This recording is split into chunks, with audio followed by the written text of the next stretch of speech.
أعوذ بالله من الشيطان الرجيم. بسم الله الرحمن الرحيم.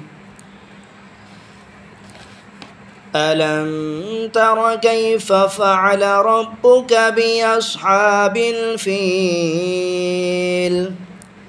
ألم يجعل كيدهم في تضليل وأرسل عليهم طيرا أبابيل